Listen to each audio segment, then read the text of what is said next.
I'm always afraid to ask the question, can you hear me? Because when I did that in one class, the student said, yes, but I can move.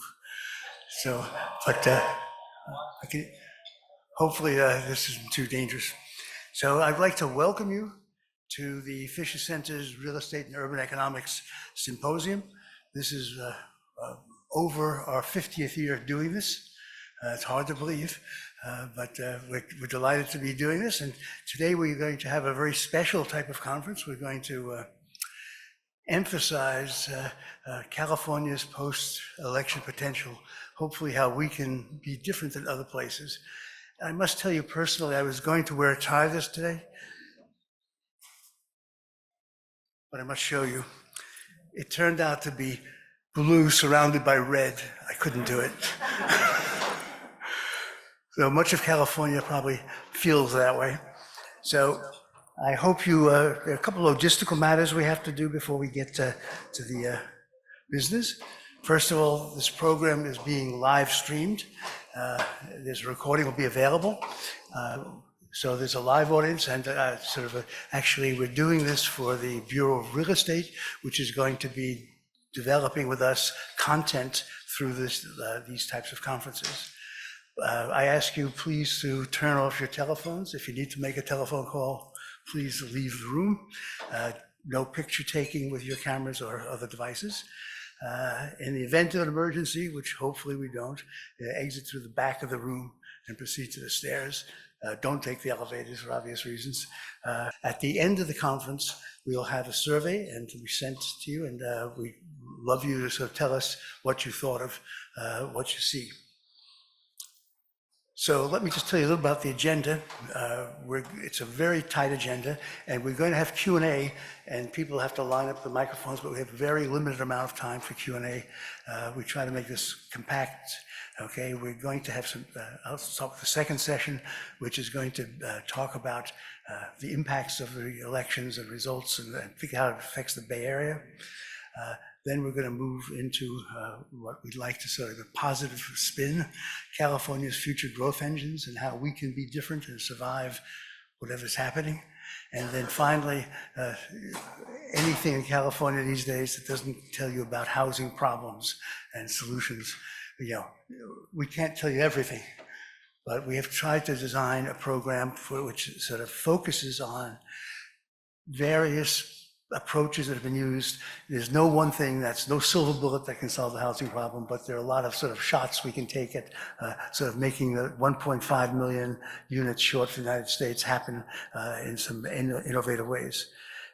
So, gentlemen. Hi, everybody.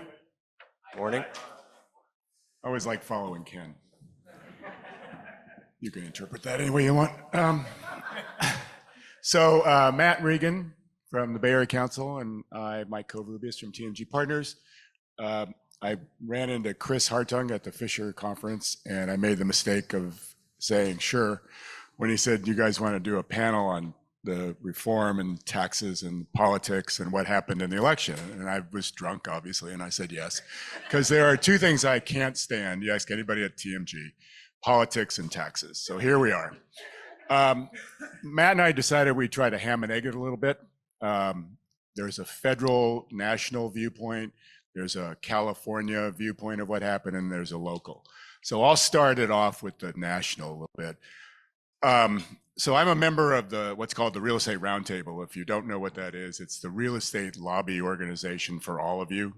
It represents you in terms of taxes. Am I echoing? Or is that me? Taxes and banking relationships and all those kinds of things. Oh, that's because I'm on there. And if you don't know about it, you should look it up. Real Estate Roundtable. It's really the second most important group I belong to. You can guess the first. And so we had a meeting a couple of weeks ago, and it was generally, it transitioned from Tuesday when it was a week later and everybody was kind of feeling sanguine. And then the nominations started coming out and everybody went into a crazy funk.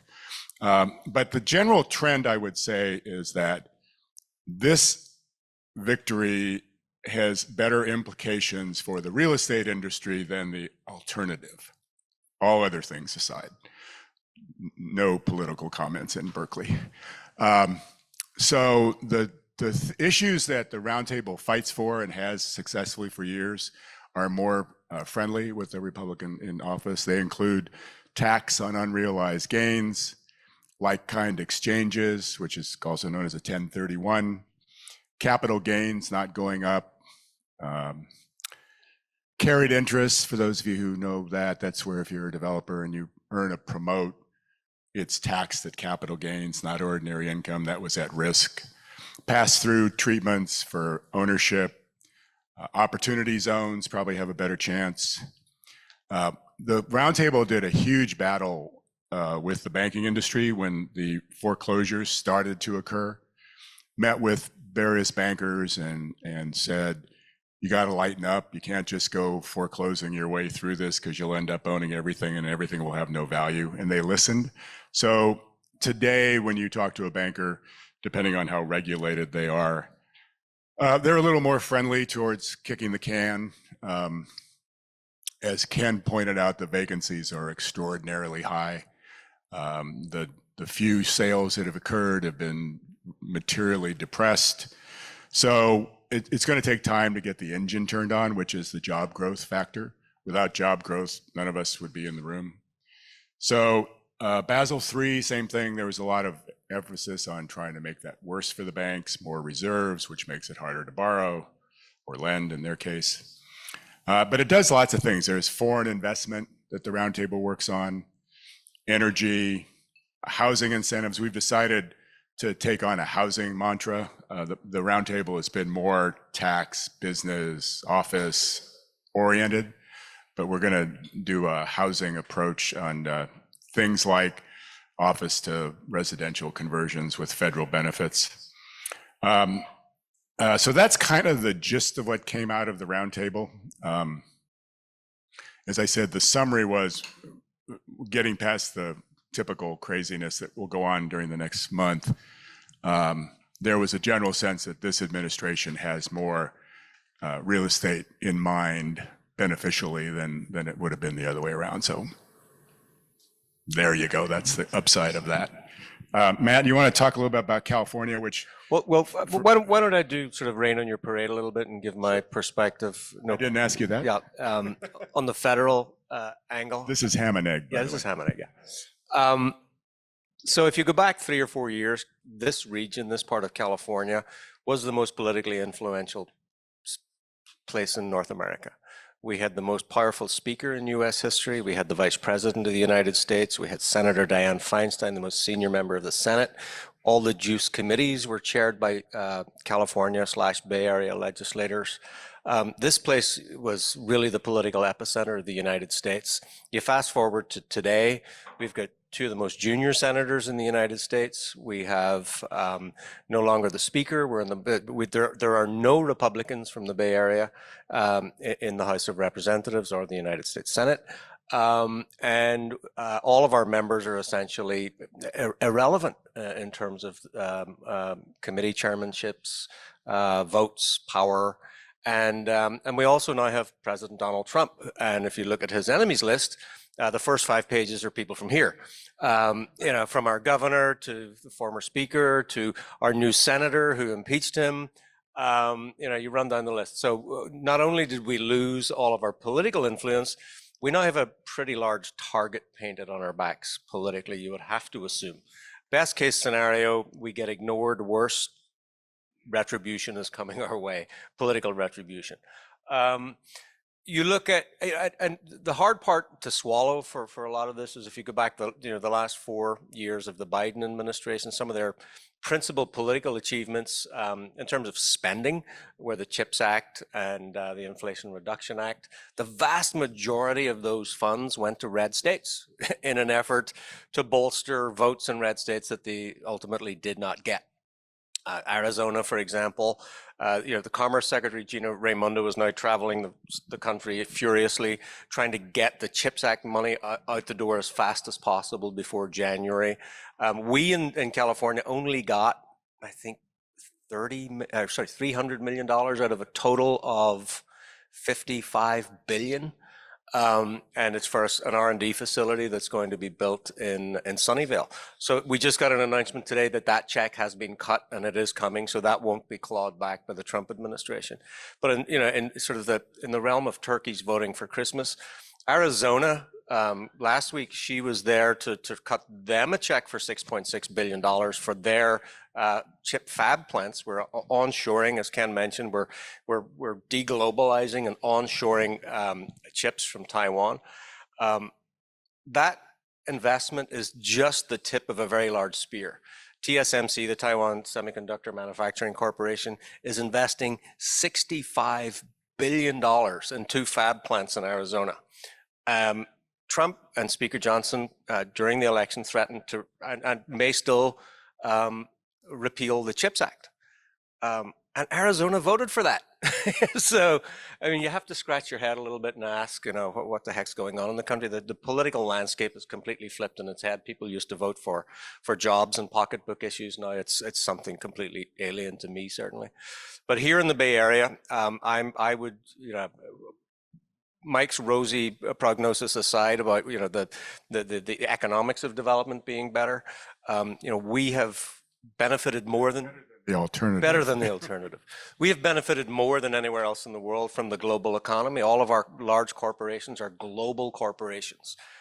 If we deglobalize and start becoming a more insular trade entity, that's going to be bad for us as a region. So we're concerned, and I think with good reason. Okay. So on some specifics regarding the state, and then we'll get to the local, and then we can talk more broadly. The state, due to our major movie star here, did really what I would call left to right politics. The state of California, with a 2/3 Democratic majority, would typically be viewed as far left. And when you look on the map, of course it is, but the state and the local areas really made a shift to the right, or as we lovingly like to call it, common sense. This to be subjective. The Ken bill, Prop 33, which was for rent control, got crushed. The Bill 34 that was to stop the guy from funding the measure next time passed. The Law and Order Bill 36, which said we were idiots. Sure, stealing $950 every day is not a good thing. So we made it tougher on crime. Those were all things that might not have happened, I would say, in the last cycle or two. So as it will get to the local stories, it is a famous rule of thumb. It's got to get to the bottom before it can turn around. And, San Francisco, I think, got to the bottom a year or so ago in terms of the crime and street problems and has turned the corner. It's not good yet, but it's made a huge improvement. It's much safer. It's much cleaner. Companies are coming back. Some restaurants are opening. We have a huge hole to dig out of with the 35+ million feet of vacancy. But it, as a political body, and Oakland as a political body, the most two commonly referred to, you can walk through and say, wow, that wouldn't have happened. If you want to do one or two, I'll do San Francisco. There is new organizations that are really making a difference. I mentioned Roundtable for the national. That's been around for a long time. But New California Coalition, founded by Jim Wunderman and now a lady named Tracy Hernandez, is working on the state to get more moderate, common sense politicians in place, which led, I think, in great part to these victories. In San Francisco, if you know, Louis on the group called Neighbors for a Better San Francisco, and there's another one called Grow SF. These groups have mustered up neighborhood anger about what's gone on, has started putting money into politicians, into measures, and the results are staggering. If you think about San Francisco as a prime example, we'll get to Oakland in a sec, but San Francisco had one moderate member of the Board of Soups when London Breed took over, 1 out of 11. Last cycle, we got 2 moderates put in there, and this cycle we can count to 6 out of 11. So when Mayor Lurie comes in, he'll actually have a board that could deal with moderate issues. The Grants Pass lawsuit would not allow the mayor to take people off the street unless you took all the people off the street, really. Had to go to the Supreme Court. Supreme Court said, that's nuts. So they overturned it. Or as I like to say, now you like the Supreme Court, because it made sense. It said, that's got to be crazy. So we can now move people off the streets, which they're doing. So the improvement in the city's atmosphere at the ground level is improving, but it's because there's a sense that the politics that have moved to the right are going to stay there for a while. It's a continual battle.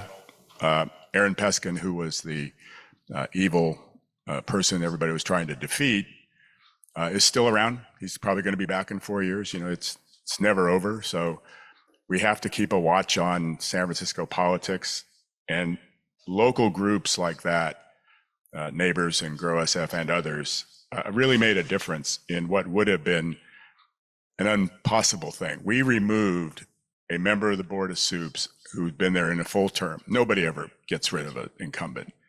He was our progressive, declared socialist. He got replaced.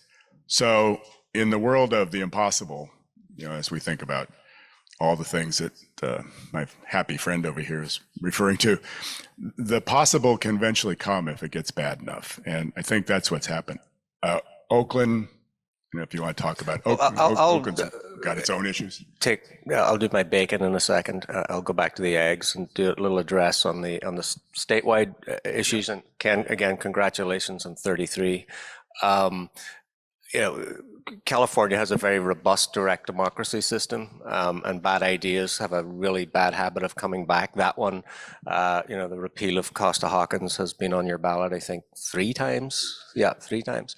Hopefully, finally, it has been, a stake has been driven through its heart, and we'll not see it again.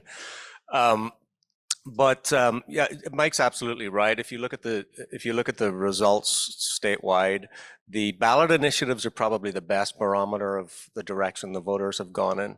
Democrats maintained their majority, supermajority in both the Assembly and the Senate, albeit with reduced majorities. They lost a couple of seats in the margins in the Assembly and 1 in the Senate. But they bucked the political establishment hard, particularly on Prop 36, the criminal justice reform measure. They voted with, you know, definitely jobs, pocketbook, and public safety issues front and center, where you would have to argue that the political establishment in California was more concerned about identity issues. And if you look at the response to the election results, Governor Newsom and AG Bonta, you know, Governor Newsom called a special session to protect California values from the Trump administration. AG Bonta held a press conference essentially to say the same thing. We're going to fight the Trump administration. Rob Rivas, the Speaker of the Assembly, took a very, very different, and I would argue more pragmatic approach. He issued a press release saying, I know he has a very different job and a different set of responsibilities. The Speaker of the Assembly's job is to maintain the majority and make sure that his caucus get reelected, because if they don't, he hears it. So he heard from a lot of caucus members who were in previously safe Democratic seats, 10-point voter registration margins that ran really, really close. They had some very nervous evenings immediately following Election Day, waiting for counts to come in, and they thought they'd be partying at, you know, 5 o'clock when the polls closed or 8 o'clock when the polls closed. Not the case. So he's hearing it from his members. So he issued a press release saying we need to listen to the voters. We need to be more pragmatic. We need to focus on jobs in the economy, pocketbook issues, and public safety. So I personally am optimistic from a California perspective that the moderate Dems, who are the ones who are leaning hard on the Speaker, are going to have a lot more influence in the state legislature going forward to get meaningful reforms passed, to pull some sand out of the gears in the housing production pipeline. Buffy Wicks is already, you know, she's had a special select committee for the last 6 months that the Bay Area Council is helping to organize on permit reform. How do we get, it's focusing on 3 issues, housing, renewable energy, transportation. How do we get permits out the door much faster for these mission critical areas of our society.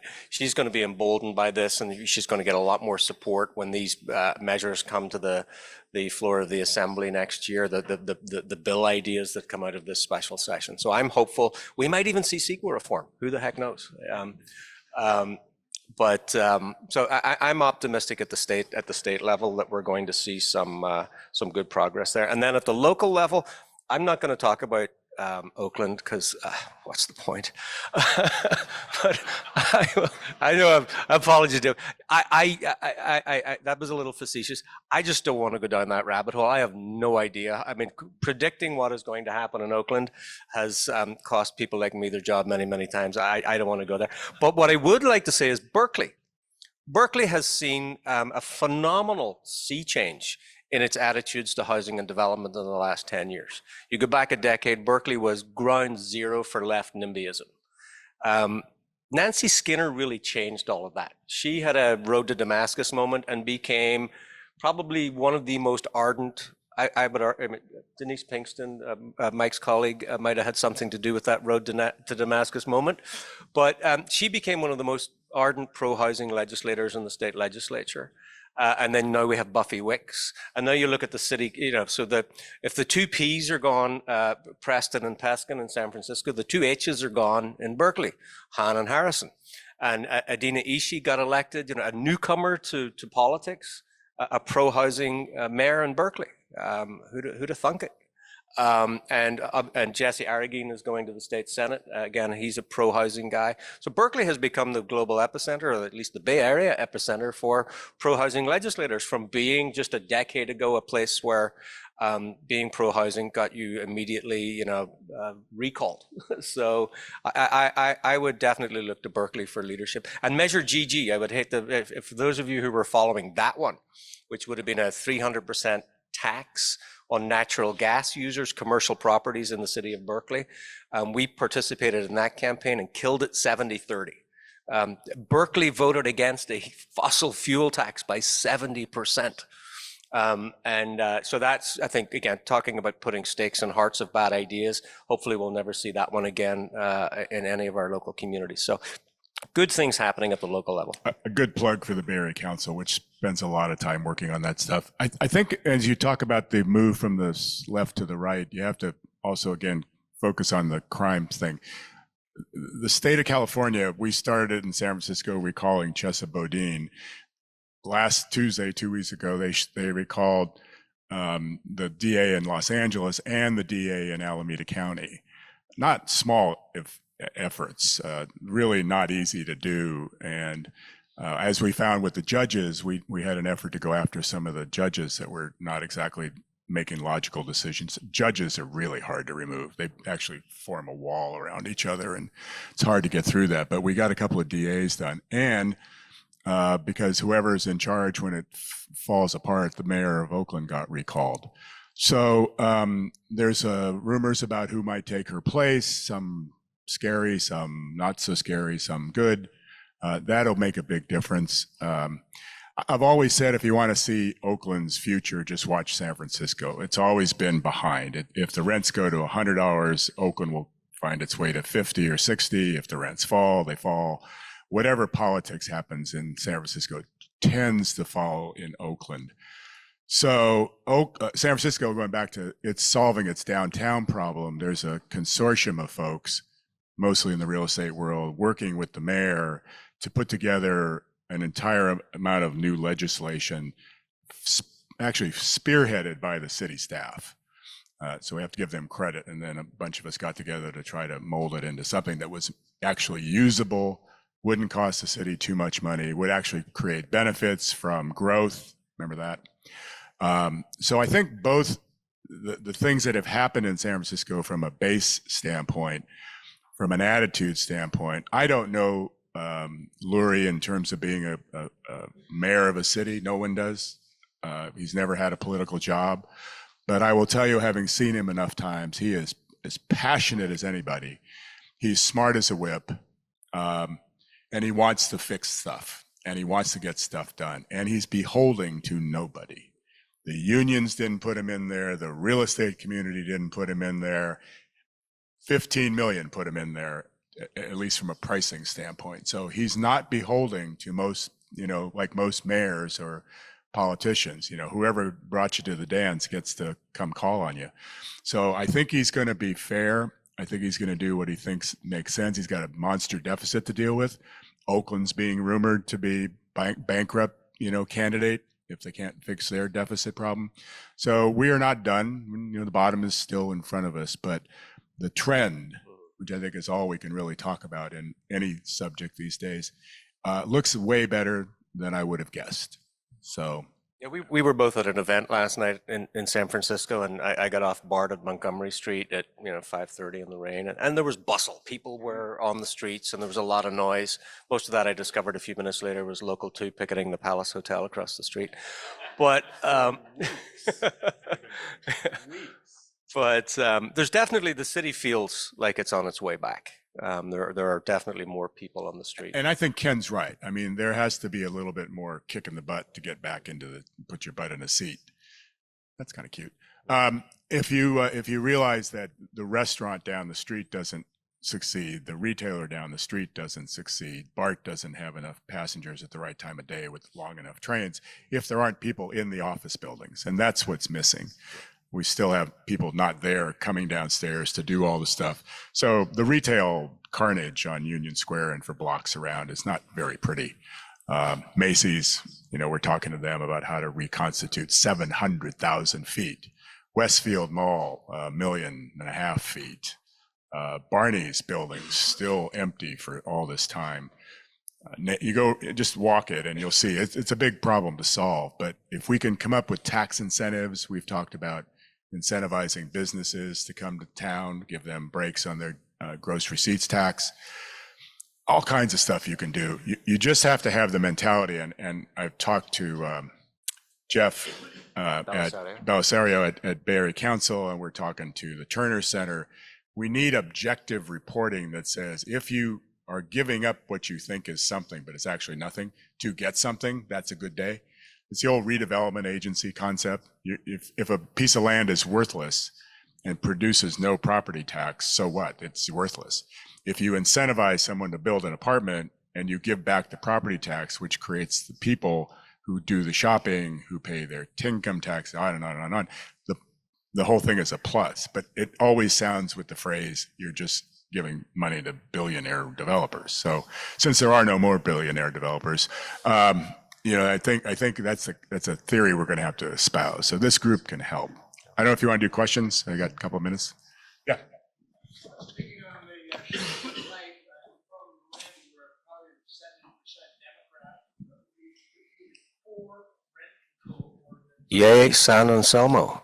Two in San Anselmo, I think. Yeah.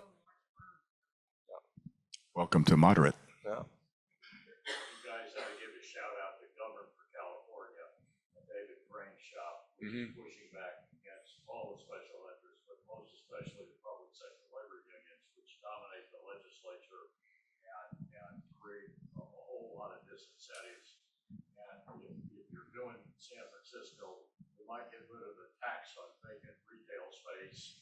We might allow chain retailers to move in and do a couple of things like that would actually encourage people to move to town instead of stiff arm them. Common sense. Yes.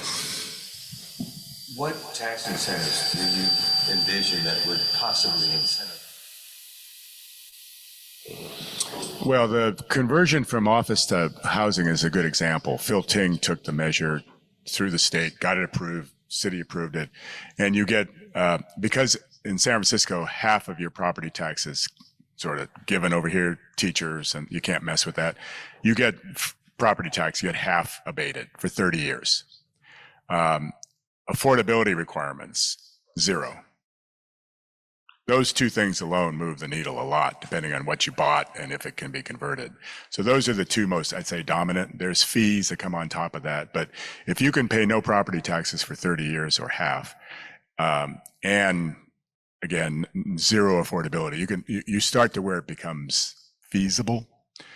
The problem today, to be quite candid, is not the entitlement problem. We got a lot of entitled units, 80,000 in San Francisco. We can't afford to build them.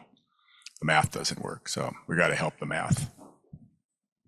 I think that model worked in New York in the last big downturn. They built something like 15,000 units in office conversion.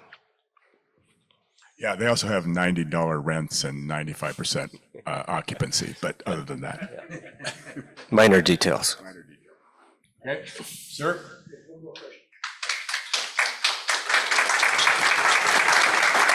You're done? Think so. Thank you, Michael and Matt. We're taking a 15-minute break for those who are doing streaming. We'll be back in 15 minutes. Thank you.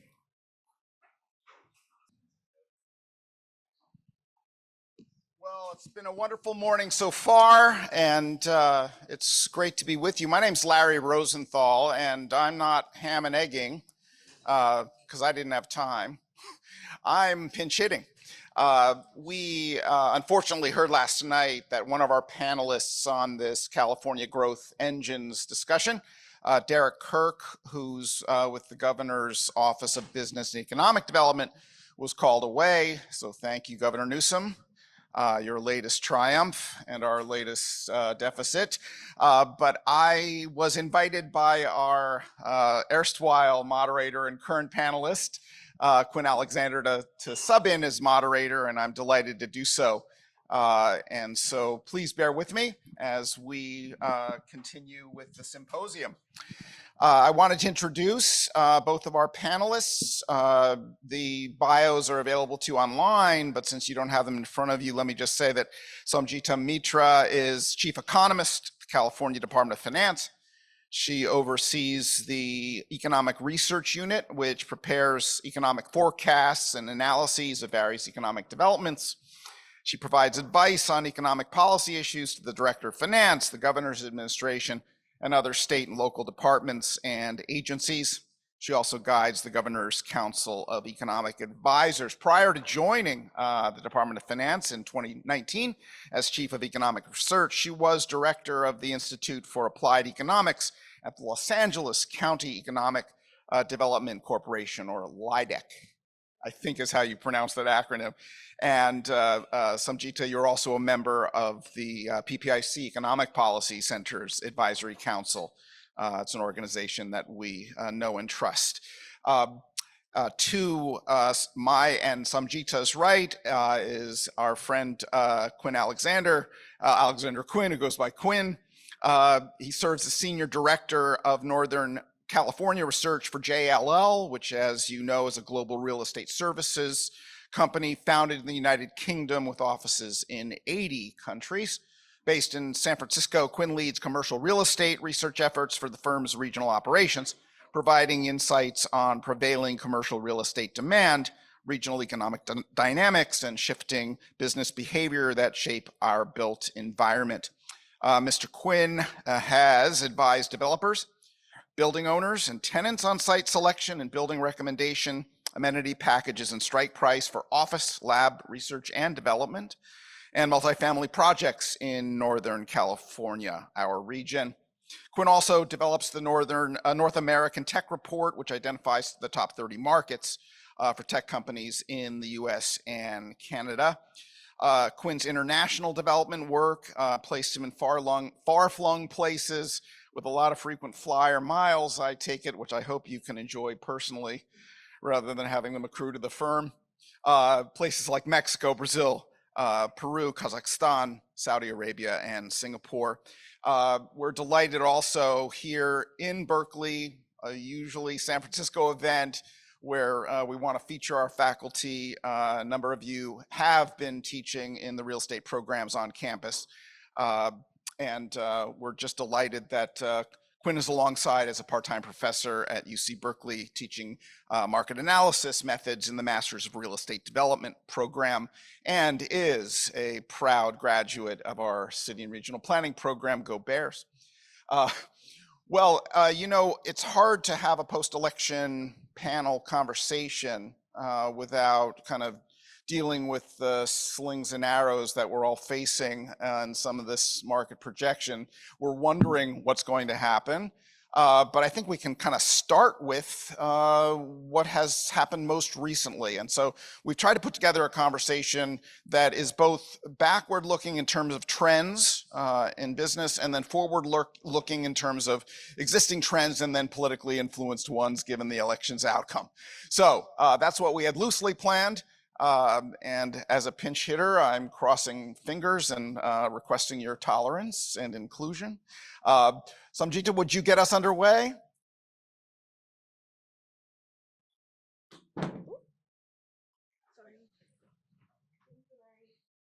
Good morning, everyone.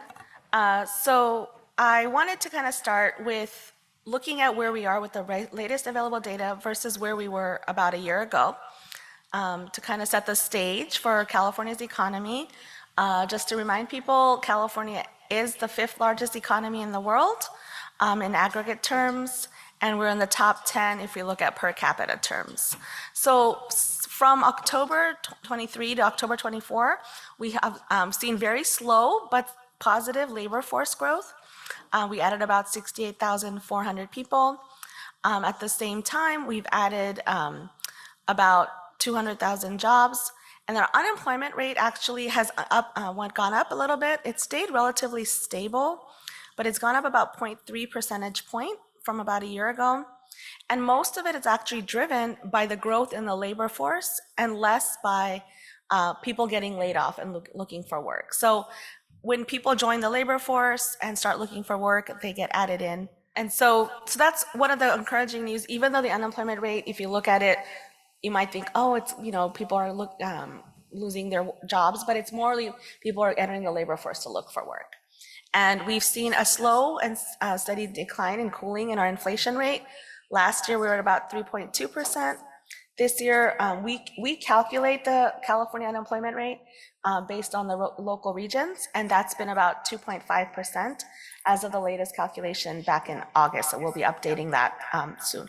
But the Fed's target inflation rate is 2% for the US, so we're pretty much very close in the California. So this looks at, there's 11 major employment sectors, and this looks at the change in employment from October 23 to October 24. And just in terms of total non-farm, and then looking at the job gains. So you can see that, in some industries, we've actually lost jobs. Manufacturing, we've lost jobs. Information, we've lost jobs since last year. Oh, I don't think echo's getting worse. Yes, it is. Should I? Closer to the mic? Is that better? Okay, sorry, I thought that going away from it. Okay, sorry about that. So you can see that the top ones are where we lost jobs. Mining and logging is a relatively very small sector, and we generally lose 100 jobs, we gain 100 jobs back and forth. So the net is probably around 0. And so information is a concern for us. It's a proxy for some of the high-tech jobs that we look at. It's a lot of the motion pictures jobs that are included in the information sector. So that we've lost jobs since last year is a concern for us. On the bottom are all the jobs that we've added. And you can see that, leisure and hospitality, we're continuing to add jobs. Now, a lot of it is dependent on tourism, especially tourism from China.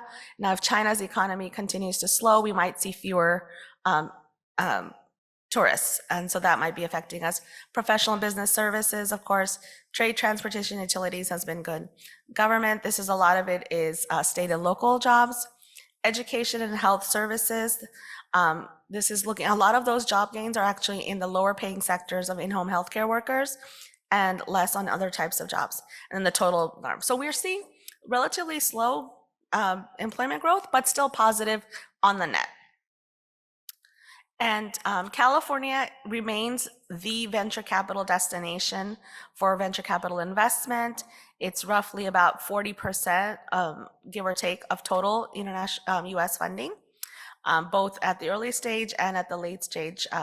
So that's just been a positive sign. There's been some other markets that are growing a little bit, but in general, this was likely going to continue because of the infrastructure and systems set in place. If you want to start an AI company, if you want to be in the AI field, and you're not going to go to necessarily Idaho or New Mexico, you're going to want to come to the Bay Area. Similarly, so if you have other ideas, it's generally you're going to see the labor that you want, the markets that you want, the support that you need is going to be generally located in California. So that's going to be, regardless of what's happening, we expect that to kind of continue, give or take. So we're going to have capture the lion's share of venture capital investment.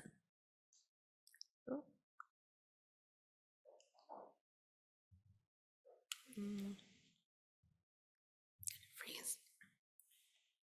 Has our clicker given out? Oh, there we go. Oh. Okay, thank you. And so, you know, we have that reputation that California is an expensive place to do business, but in general, like I said, with the venture capital investment, you do want to kind of start your businesses here. And so business applications, regardless of some of the concerns about the economy moving forward, are up 5% since last year. The high propensity business applications, the ones that are more likely to turn into an actual operational business, is up 23%. And historically, we've had about 10% of US business applications. So that's kind of where we are in terms of the economy for the last year or so. And then we'll talk a little bit more about where we see it's going. So now I'll hand it over to my colleague, Quinn.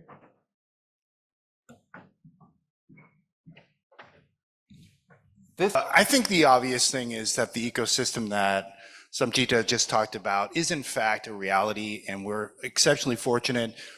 I forecasted as actually the venture capital investment fell, we would see more of a concentration within the Bay Area, and that is in fact what has happened. We're at 40%, which is where we were on average going back. I mean, it's just amazing to me to think of 20% of all venture capital investment in the United States goes to one city, San Francisco. So I don't know what the location quotient is, but it's quite high. This is publicly traded companies that are based in the San Francisco Bay Area. And you can see that it's grown roughly 49% since Q3 to Q3 of 2024. It's up, there's been a bump since the election, as you're likely aware. That's starting to subside, and there's gonna be definitely some winners and losers, as Ken has already mentioned. I think this is really fascinating and something that people are asking us, okay, how does this election shift in terms of impacts to the Bay Area and California overall? Union Square has a strong correlation factor, not to nerd out or anything, but there's a strong correlation factor with Asian deployments and Union Square footfall. So think of it, if you look at Placer AI data, which is cell phone location data, what you find is that there's a strong relationship. What happened during the pandemic? There was no Asian deployments. We saw a huge fall in the amount of people in Union Square. Well, that started to rise, and now my concern is with a more isolationist policy, will that in fact further reduce the activity on Union Square? So it's an issue. The other thing I always talk about and brag about to all the investors that come from New York and elsewhere is that actually, if you look at Bay Area companies, they're performing better than the NASDAQ overall. If you look at biotechnology companies based in the Bay Area, they're performing better than the biotechnology index. So overall, we're seeing that the market in the Bay Area is in fact stronger. This one is a little bit mud in the face of some people, but really all it just shows is the firms that have exited the Bay Area and moved to other locations are underperforming on average in market cap growth compared to the companies that have remained. So it's looking at all the publicly traded companies since 2021 that were based in the Bay Area, looking at their performance after they left. On average, they performed roughly around 33% in market cap growth. In the Bay Area, that's around 90%. Recognize that NVIDIA accounts for 30% of that 90%. So it's still higher, even if you take out NVIDIA out of that number, but it's still a considerable amount of growth.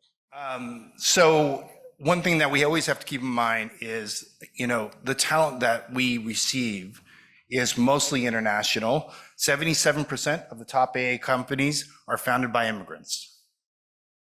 That's a dumbfounding number. If we don't have that talent inflow, it has an impact. To the extent that we are starting to reduce or even create more of a red flag or limit that talent inflow, places like London, Toronto, we'll see more of that growth.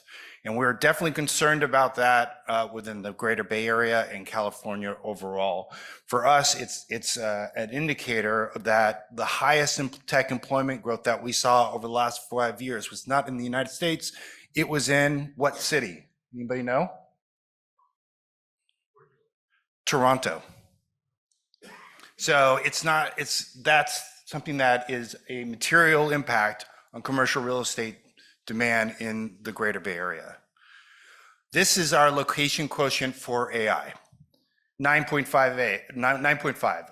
Those that don't know what location quotients are, it's just basically the concentration. How much more of a concentration is there within our region versus the United States overall? So high, 9.5%, or 9.5, excuse me, versus 6.3 in Seattle. It's always a little nervous when I'm in front of Ken, because Ken's, like my, guru.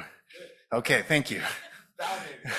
I think one thing that we always think about also is a good AI ecosystem has both firm formation and employees. If you are just employees in a single few companies, that's not good. You want to have lots of companies and lots of employees. And San Francisco is blessed with both. So they have both a high proportion of number of companies showing competition and also a number of employees. Seattle has a high number of AI employees, but fewer firms. Why? Because they're going to Amazon and Microsoft, the big tech companies. So you want to have that individual competition actually creates IP development. And of course, the Bay Area is on the top of that as well.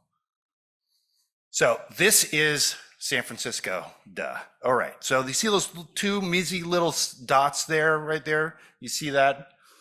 That are two AI leases for 2020. This is 2021, we were up to 5. This is 2022, up to 12. This is 2023, we're up to 47. This is as of today, we're up to 116. So we've seen considerable amount of growth over a very short period of time, albeit nascent and from a small basis. So we're at like 4.8 million square feet of total occupied square footage of AI firms. Notion is not an AI firm. So they just leased 100,000 square feet. I would not define them as an AI firm. The growth in this area is significant. We expect this to be roughly 12 million. How many square feet of vacant space is there in San Francisco right now? Michael, where's Michael? Did he leave? It's roughly around 30 million square feet.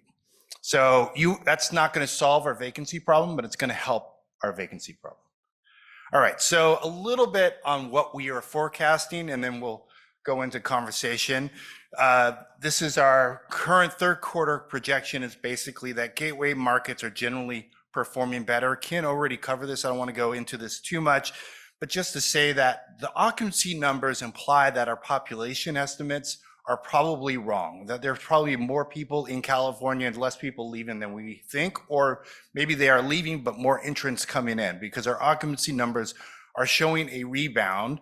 Some of the markets that have infused a bunch of supply are also not doing as well as you would expect, which would be normal in a normal supply-demand continuum. Productivity is continued to forecast to grow within the major gateway markets, and specifically in California. This is Oxford Economics. These are a lot of people with smart, intelligent accents that present this information. I think that it gives you an idea of the expected growth that we expect and the concentration of economic activity within the state of California. And then this is Oxford Economics GDP growth expectations. They're doing this based on the individual clustering that occurs within our markets, or the industries that are most present in the Bay Area, Los Angeles, et cetera. And you can see that we are mostly on the far right quadrant, which is a good sign. We're outperforming both in employment and GDP than the US average across most markets except Los Angeles. So I always have to bring this up because I'm a Cal grad, so STEM graduates, good. Right. Yes, Cal, we are fortunate. The UC system is producing lots of STEM graduates, many of them from abroad. We also the founders are coming from Cal. We actually have more companies, but 2 less founders. So if any of you want to find a company right now that are from Cal, so we can beat Stanford, I'd really appreciate it. This bothers me a bit, just to say. Yeah, exactly. So, and I think that's it. I think I'll go on to. Thank you very much, Quinn and Somjita. Appreciate that.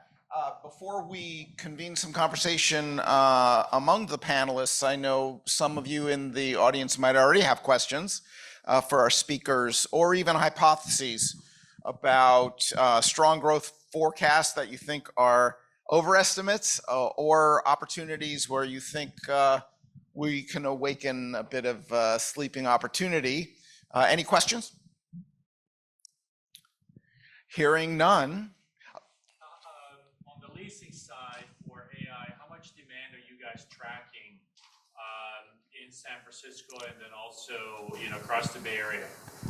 Yeah, so roughly 25% of gross leasing activity last year was AI firms. We're at about 22% this year. We've seen about 1 million square feet of leasing activity in AI. So we're going to be somewhere around 6.7 by the end of the year. So we think that it's going to be somewhere around 20% of what it was. Those are all growth requirements. So if you look at the leasing activity of that 1 million square feet, almost 67% of that are new leases, as in new to market, as in they just open up their first office space. So generally smaller spaces of 5,000 square feet to 7,000 square feet, but we expect 10% of them to see significant growth over the next 3 to 5 years.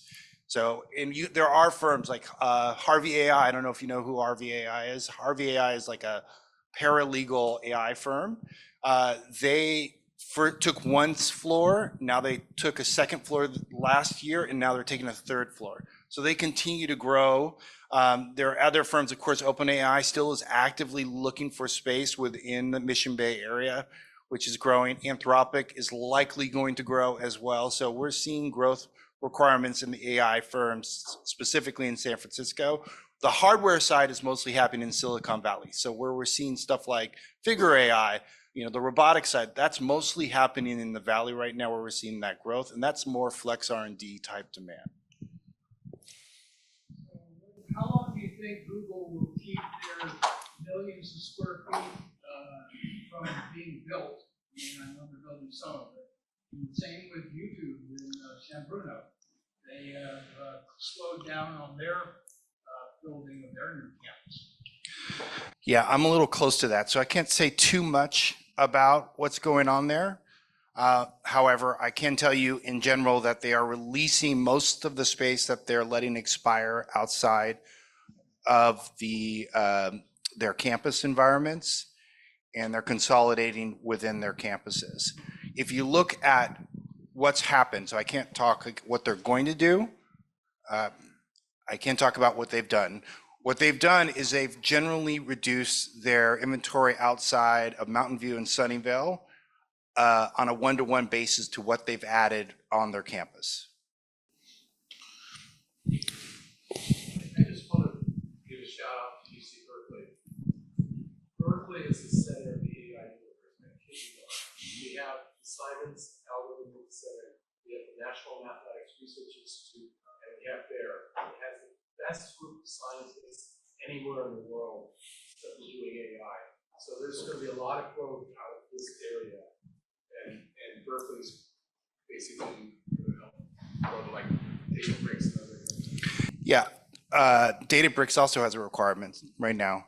I would tell you that if you look at the math, and we use Lightcast data to do, where they mine LinkedIn data, because there is no AI occupation code that we can cover. So what we do is we look at skill sets within LinkedIn to give an idea of what the share of AI workers are across the United States.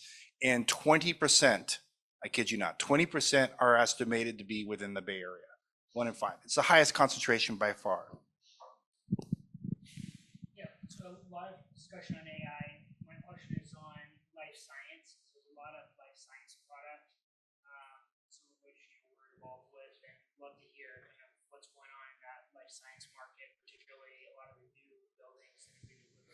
Yeah, I think Ken hit it on on the head.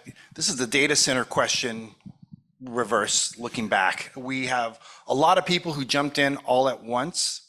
We saw an infusion of supply. We were at roughly 27 million square feet within the greater Bay Area. We're going to be somewhere around 42 million square feet in total inventory in life science. That's a huge infusion of inventory over a short period of time. You can't produce that many life science PhDs in that short of time period. So the result is that we're not meeting that amount of growth, and the vacancy is rising. But most of that can be entirely attributed to new supply. It's not a existential crisis the same that office is having. It's more that we're just not seeing that amount of absorption that can occur in that short period of time. And one question is, how vertically restricted is it? Is it the case that when you build real estate and access in those structures and those designs, is it impossible to get one's investment back out and redeploy for another industry? When you brand that kind of pipeline of development, one industry, can it not be recaptured if the growth moves? Well, I think Maggie's going to be up here in a moment, and she can talk about how they're changing what was going to be a life science building into a successful office building. So you can hear about the conversion. I also think that there has been a mistake amongst many office owners that have converted really not appropriate supply towards life science. And those are probably the ones that are going to do the worst. So the ones that maybe had 12 feet of clear height, maybe could have put a mechanical system on it, were really not in the core life science markets. Those are the ones that are going to suffer more than the ones that are purpose-built like ARE. I think ARE is going to be just fine. I would not be taking money out of ARE. I think they're very smart operators. But the other ones that were not nearly, are newbies in the system. And we're seeing it on the data center side as well, where everybody's talking about wanting to do data center that never did data center before. And that's scary to me. It's the same dynamic.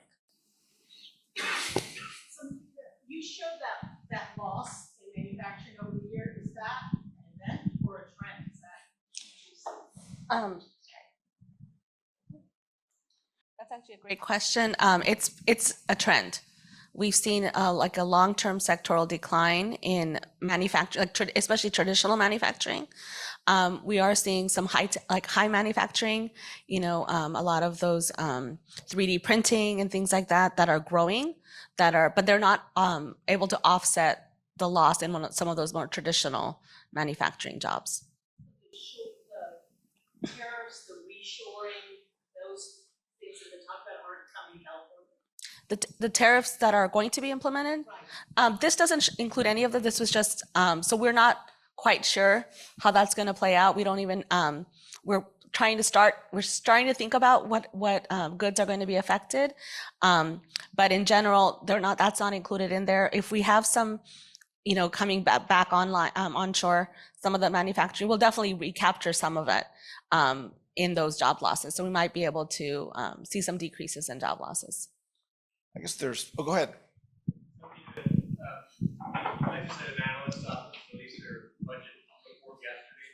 They're predicting a pretty robust state budget for 2025, based upon IPOs and liquidity events primarily here in this Yeah. region. Do you share that viewpoint? I know sometimes the governor's office and the LAO don't see eye to eye, but do you think they're on the mark?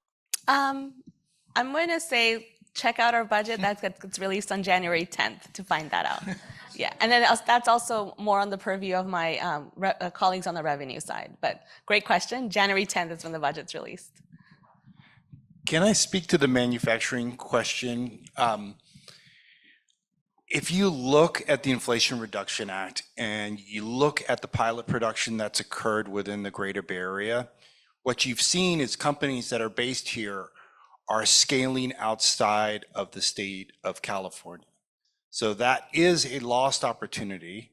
And I think you're going to hear a little bit maybe that Jan will talk about in a moment, but we think that that's actually something that could be realized within the greater Bay Area, if not, California overall, because many of the clean tech operators, semiconductor operators, many of them are based here. They're just making a choice or forced to make a choice to operate outside the state of California.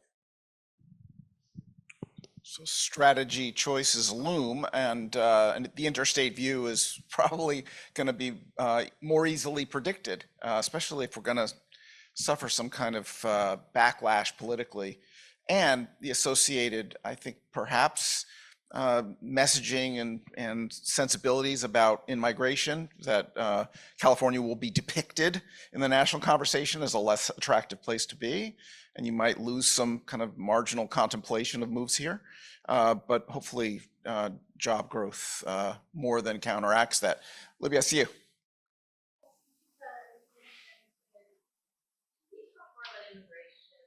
Immigration policies and the impact on California and the Bay Area, and particularly want to understand the statewide view, because I'm already hearing within some of the folks that I'm talking to that there will be a lot more attention on protecting immigrants, let's just put it that way, in California, because it's such a vital part of our labor force.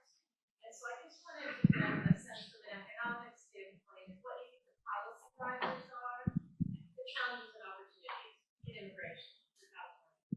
In protecting immigrants, or just in general? Just in general, Yeah. seeing it, and how important it really is to our economy. So in the last, especially. She was asking about the importance of immigration and immigrants on California and how we might move forward in this new administration. So in the last, especially after the baby boomers moved in the 90s, since then, a lot of our population growth has been driven by immigration, both documented and undocumented. And it's been one of the single sources of our population growth. It's not been, Americans having children or Californians having children. They're opting to have fewer kids later in life. So our family sizes are getting smaller. So it's been really one of the things that's been able to keep us growing. And I think, as Quinn mentioned, a lot of those, especially in the Bay Area and Silicon Valley, some of those, the companies that are growing into the future are owned or created by or co-owned by immigrants or children of immigrants. So it's been extraordinarily important for us. Also our agricultural sector, our construction sectors, are some of our support service, in-home healthcare. Those are also supported by immigrants. So for us, it's been, it's really hard to parse out like exactly how much of that our economy is like, completely dependent on immigration, but not just the work that they do, but they're out there, they're buying the goods, they're renting the apartments, they're, spending, and so that also has an impact on our economy that I don't think people always consider.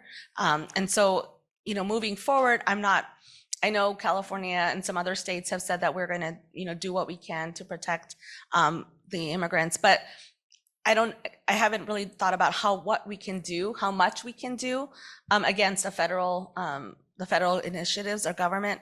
But I'm also thinking about, legal or immigrants who might be worried that they're going to be next, whether or not, there's any intention, there could be going after birthright citizens. This could also impact people wanting to come and visit California or invest, not just California or US, wanting to invest. Why will I start a business here if they're so anti-immigrant? Should I even come and spend my tourism dollars if they're so anti-people that look like me, kind of thing? So those are all these ancillary impacts that I think are going to have a profound effect on our economy moving forward. So we'll just have to see if there's actually going to be, but on the other side, the forces that are going to deport 11 million people is, I just don't know where the money for that's going to come from or how you're going to implement it. And so I'm sure other people have been thinking about it, but I'm just kind of worried about the effect on our economy in the near term. I think one thing, when the election happened, I think after I had greater uncertainty, not less. And I thought I had a clarity of where we were going, but I honestly don't know. And some of the hyperbole, we hear a lot, well, that's hyperbole, and really that's not going to happen. If it does in fact happen, there are gateway markets like the Bay Area, Los Angeles, San Diego, in the state of California, that are all meaningfully impacted by this. Do you know the percentage of foreign-born people that live in Silicon Valley? It's 36%. 36%. In New York, it's 33. So it is incredibly important that we have that talent inflow. If you look at labor force participation rate, we would not have the same labor force participation rate if it weren't for that immigration. So like if there was an economic advisor that had Trump's ear, maybe we would see a shift. But in the current dynamic, I don't know. I honestly don't know. And we have to take Elon Musk as kind of a wild card in the sense that he supported Senator Wiener's bill for forward-thinking, liability-driven AI regulation, which is an interesting position to take. And does he have the president's ear regarding the necessity in terms of an innovation and just the raw energy that is brought into the startup culture? Will there be exceptions made? Also, we're hearing a lot of talk from the governor's office about Trump-proofing the state. Query whether we see a kind of resuscitation of sanctuary policies, and could those be employer-driven? It is scary to contemplate what federal authority, the Marshal Service, the U.S. Attorney, and the entire superstructure of federal law enforcement, if they were brought to bear and done so effectively. It's a very hard thing to organize and implement. And so maybe they will be enfeebled by their fundamental incompetence as they were the first go around. But it's really hard to predict. But I think the sense of the room is that we're alarmed and we're concerned, and investment as far as prospects may be secondary, given how many of our colleagues are genuinely at risk right now. Yeah, I mean, that's right. And the other thing I would just say, what happens when we have greater uncertainty in real estate? What happens? The cap rate increases, right? So what we would expect is the cap rate will in fact go up because of that increased uncertainty. The more we have less confidence in the US government to pay its debt, the less confidence we have in the sanctity of laws and businesses and less, more towards crony capitalism, those things impact the cap rate. And the cap rate goes up, and that means that the value of real estate goes down. We are witnessing these patterns play out, and we're all kind of excited and bracing ourselves for what's to come. One of the suggestions Ken made is that the new administration may try to change the culture on work from home. And if you see, signs, limited but optimistic, guardedly so, signs of growth in the AI leasing market, say, is that a signal that game has changed for those firms? Is it the case that startup culture requires more physical presence or less? We would think of AI as a system which is a genius with a machine, regardless of where they might be sitting.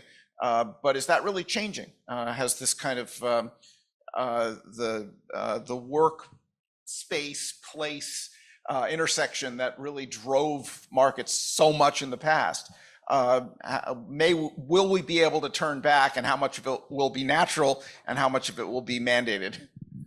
Well, we are seeing that a higher share of total leasing activity is going to startups and to VC funds. So they are definitely being more forthright in leasing space. So that's kind of the proof in the pudding, right? They're in fact going out with some leasing space and believe that they should be in person and that was a mistake. And that's net of closets that the machines are going to sit in. The closets are mostly going into cloud and going into data centers. They're not going into the offices. We're not getting massive power requirements of office spaces. That's not what's happening so much. So what we see is that those startups are generally wanting to be in the office, and those that have made their money and have exited don't want to be in the office. Surprise, surprise. But I think what we'll see is that there'll be a bit of a reversion to the mean. Interesting, if you look at Placer.ai data for New York, they're back way more than we are in San Francisco. We still love working in our pajamas. They're not doing that as much. And it makes measuring things very hard because these places of corporate operations are dispersed. And I do hope that written into the pro formas of these projects is some coverage of the higher rents that these resident employees will be facing. But it's going to feed into the prediction of population growth overall. Another topic is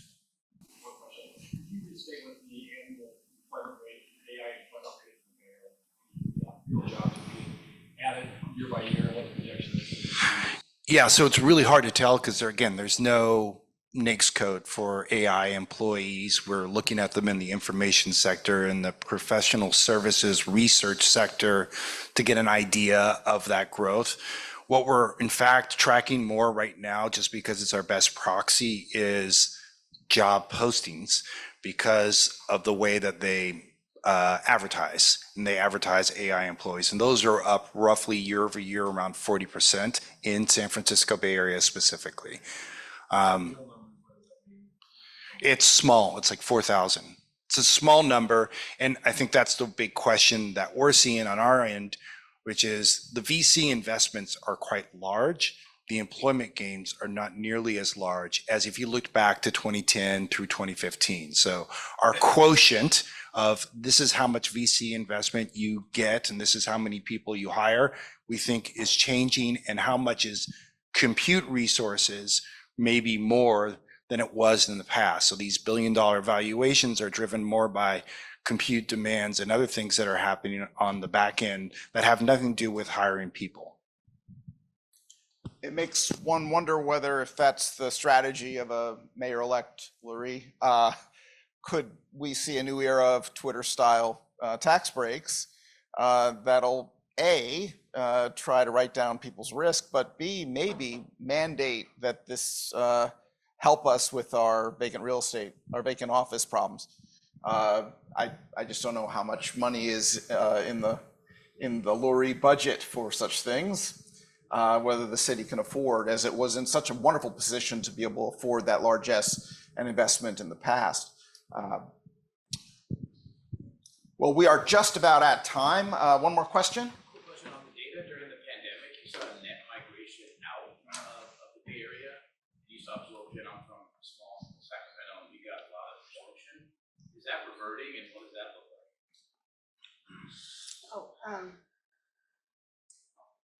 So some of that is reverting. We're not, the data, there's generally like a significant time lag. So, we're actually just starting to see some of those effects of the COVID movement. But yeah, we are seeing some people coming back. And partly it was because during COVID, you would be working from home 100% of the time. And so we saw a lot of people move, like you said, to Sacramento, Central Valley, places like that. But now that they're in the office 1 or 2 days a week, it becomes a little bit harder to live as far away as they were. So we're starting to see a little bit of shift back. But how much of that's going to be permanent, how much of that's going to be driven by RTO policies remains to be seen, how much people are going to push back. Yeah, we get a little bit of inside baseball because we talk to companies and they are trying to get their employees back, but they're also dealing with the conflict of many of their companies have dispersed through the wind. So how do they return back? I think one of the things that Elon said, which was really telling, was that we saw an in-office requirement as a way to cull, to reduce the headcount. And I think some of the tech companies are doing very much the same thing. Well, this has been very informative. Thank you very much, guys. Thank you, panelists. Thanks for putting up with me. We're not going to have a break. We're going to have the next panel. How could you have a California conference without worrying about housing? So here we go. Thank you, Bill. You need a fourth one? All right, we're set. Good to see everyone here. I look at the audience because I'm sitting up front next to Ken, and I see so many of my former students. It's great to see you guys here. I'm Bill Fallick, and I am the managing partner for West Park Communities in Roseville. And we're going to talk about how the election might impact housing. But first, we have to recognize what is clearly the case is that California needs much more housing. The governor has projected as much as 3 to 3.5 million more housing units to be somehow built in the next 10 years. Currently, our housing production varies between 80 and 100,000 units per year. And in order to build 3 million more houses, you can do the math. We need to triple that. We need 300,000 a year. And how are we going to do that? And our panel will discuss some of the ways to do that, and particularly, well, each of my panelists, and I'm really glad to see Jan is sitting to my left, Maggie is to my right, and Chris is immediately to the right. And they are all involved in diverse projects involving creation of more housing. So what's the problem? Is the problem land use regulation? Is it costs? Is it interest rates? Is it potentially tariffs? Is it the labor force? All of these factors are going to, in some way, dramatically affect housing production in California. What are potential legislative approaches to this? We heard earlier that property tax abatement is possible, and that could be very valuable for housing production. But our units are being bought by individuals. They're paying the property taxes. The builders are not paying the property taxes unless they're holding a lot of land. So there have to be other incentives, potentially abatement of costs, abatement of fees, that potentially will lower the cost of housing. The basic economic situation is we have pretty high demand in California and very limited supply. And we all know that means that prices continue to increase. And the affordability issues in California and elsewhere continue to grow. So with that, I'd like to introduce Maggie, who will talk about what she is doing at Tishman Speyer, particularly focusing on her project, which I remember walking through as a parking lot next to the ballpark, is now Mission Rock. Great, thanks. Do you want me to move slides or? Figured we would kick us off by looking at some photos of housing as we talk about how to build more of it. So this is an initial image of Mission Rock. For those of you who are familiar with San Francisco, the San Francisco Giants are our partner on this project. So this is something where it was previously, and we have an image of it. So previously a parking lot. So you see here, the location there to orient us, filled with cars, and the realization that as the neighborhood of Mission Bay rose around it, this was, an obvious infill site and building not only housing, but office spaces and retail and other community benefits was an important step here. So there we are as a parking lot.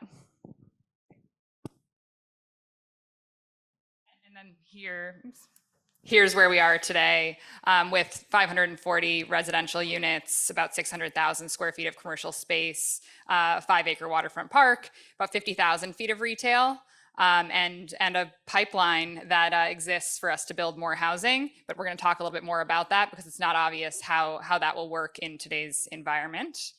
The key here is really the mixed use nature. So, back in 2018, 2019, office was incredibly valuable, and you could actually leverage the office components to enable housing to be built at a time when it was still expensive and rents were, trending upward, and you had the confidence that rents were continuing to rise. But building 40% on-site affordable housing still didn't make economic sense at that point in time, but you had the office moving at incredible values to help subsidize that. So it enabled a project to move forth with both a mix of office, and especially office that was pre-leased to Visa, to enable this to move forward economically.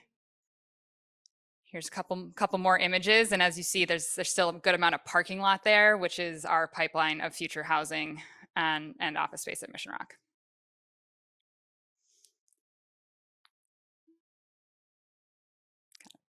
giving you a sense of the finishes and some of the commercial spaces. And again, you know, approximate to the ballpark here.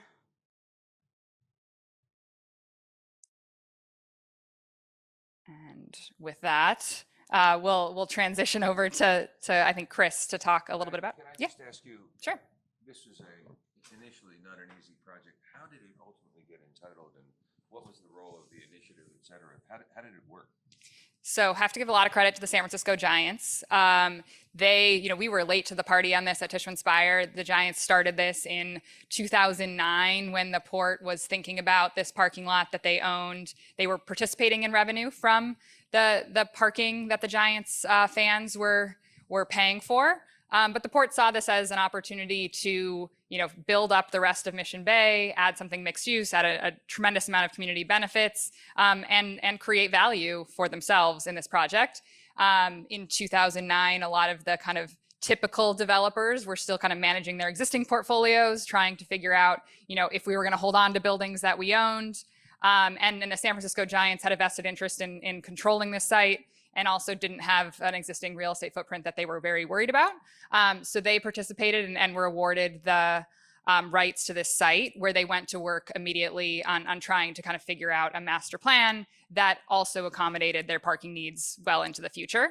So that process started. Ultimately, port property was downzoned to 0 feet. So that made that challenge a little bit longer and harder, where they had to go to the ballot for the voters of San Francisco in 2015. We will say going to the voters of San Francisco in 2015 was a lot easier when you had 3 World Series rings in the last 4 years. And that was very helpful. I think we can do a lot of great things as home builders, but winning World Series was very helpful with the voters. And so after that process, they got to work with the city, had 74% of the vote in approval of this project, and then worked with the city to get the entitlement documents put together over the course of the next 3 years. We were involved in 2017, where we came in just to work on capitalizing the project, designing it, et cetera, and kind of getting us to where we are today. So a long, long road to build what is right now 540 units. Thank you. Let's turn to Chris. Play. There we go. Go back one slide. Quick company overview. Summerhill Homes is a privately owned home builder company out of the Bay Area. We don't do crazy, awesome projects like that in San Francisco and Oakland. Most of our stuff, I will say, is Peninsula and Tri-Valley and Silicon Valley. Quick slide on some of our active communities right now. We're developing right now in Palo Alto, Mountain View, Los Gatos, San Jose, down into San Ramon and Walnut Creek, upcoming communities throughout Silicon Valley. But the project I did want to highlight on here, because we're talking a lot about office to residential conversion. Our take is a little bit different on the office to residential conversion, since we don't do business in San Francisco and Oakland. Most of our stuff is suburban. Our take is taking older office that's on large land areas and converting that to residential. So this is a project we developed with Sunset and San Ramon. Bishop Ranch 6 was 600,000 square feet of office. We tied this up in the summer of 2020, entitled it for 404 single family homes. We're now building this project out, and we've sold about 100 of the 400 homes, 3 different product lines, price points from $1 million to $2 million. But this is our strategy in looking at older office throughout the Bay Area, Silicon Valley, the Peninsula, and looking for office that's on larger areas with horizontally parked areas, so we can redevelop for sale housing. Chris, could I ask you, when we talked, you suggested that it would be more economical for you to tear down the existing structure than basically rehab.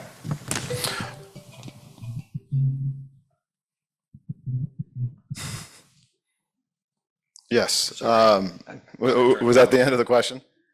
Well, for us, since we're not looking at the rehab cost. curious how you decided to go the route that you're going to go. Well, I think in some of these suburban markets, and not just suburban markets, the land value for the residential to tear down the office, the land value is more than what the office value is. So to go do a rehab on an office, I mean, you could be spending more money than what the property is worth to do that rehab. So in a lot of markets that we're looking at, San Jose, San Ramon, Walnut Creek, you know, even Mountain View, the land to convert to residential is worth more than the current office value. So it's easier to just scrape the building and build new. So that's what we're seeing in a lot of these markets. Obviously, that doesn't make sense in San Francisco and Oakland when you're looking at an 8-story office on half an acre. You can't do much with that. So for us, it's re-entitlement for the residential. And Maggie, is Fishman's Fire getting involved with regard to conversion of office to residential? I mean, we've looked at things, I think, you know, and Michael mentioned this, you know, there's some initiatives that are being put in place within the city, both tax abatements, waiving, you know, affordable requirements.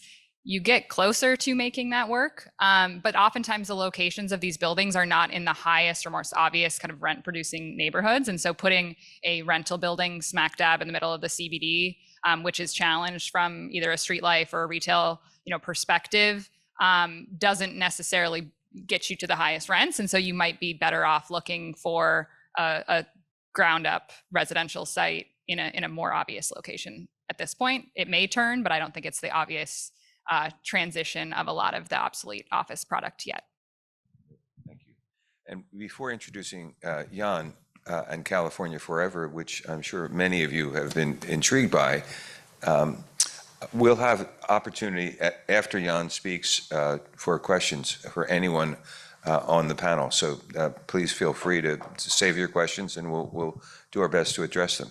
So Jan is the CEO of California Forever. I won't describe it because he does a fabulous job of describing it, but it is an immense project, and I'm particularly intrigued in it as both a land use lawyer and developer of master plan communities. I've seen failures and I've seen successes, and I'm really hopeful that we're going to see another great success. So Jan, to you.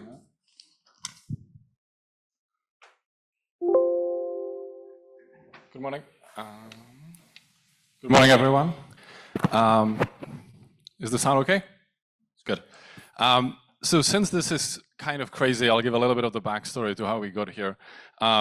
I go to the Bay Area about 10 years ago, and I loved it for all of the reasons that everyone does: the climate, the people, the innovation, the natural beauty.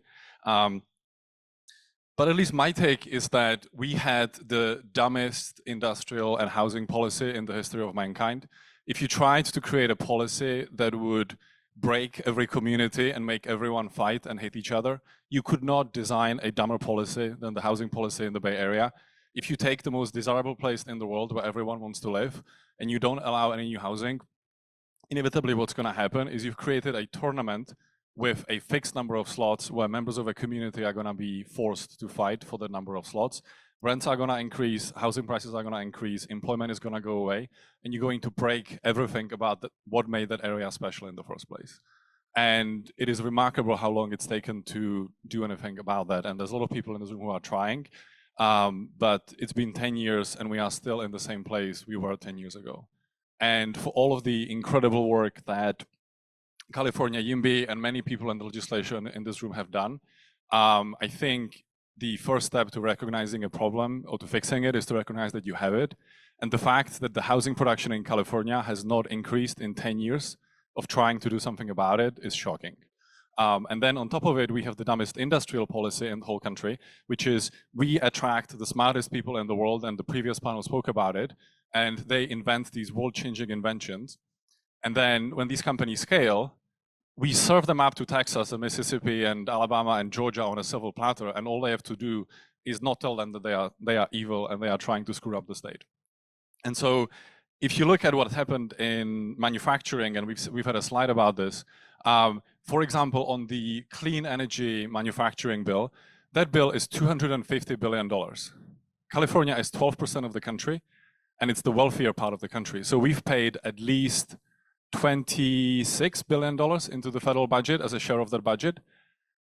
California has gotten back $6 billion of the 25. And all the rest of it has gone into Georgia and Texas and Florida. It makes no sense, particularly from the perspective of the values that the state care about. So what we try to do about it, and there's a perception that in the press that this project just happened overnight. We've spent the last 10 years acquiring this property. And so today we own about 65,000 acres in Solano County, which many of you know as the place that you drive through on the way to Tahoe. It is part of the Bay Area. The property is in southeast Solano County between the cities of Rio Vista and Fairfield. We have funded the project by raising money from largely venture capitalists in Silicon Valley, so from people like Michael Moritz from Sequoia, John Doerr from Kleiner Perkins, Andreessen Horowitz, Laureen Powell Jobs. Very long-term capital from people who care about California, who want to do something about California, who can take a view on a project that will take 30 years to fully build out, or 40 years, 50 years to fully build out. And we are proposing to build here a new city. And the city has two main components. It has a large advanced manufacturing zone to keep all of these companies in California, so that when those inventions are invented in Silicon Valley, we can manufacture them 45 miles from here, which will hopefully reverse the charts that we've seen in the prior panel and see the job growth in manufacturing here. And then in the middle of it here, where you see the rendering, we are proposing to build a medium density walkable community. So that community is about half the size of San Francisco. It's about half the population of San Francisco. It's proposed to be about up to 300,000 to 400,000 people. The product would be very much what people like Chris are trying to build right now. So townhomes, small apartment buildings, 3 to 8 stories, kind of what you would see in the denser part of San Francisco.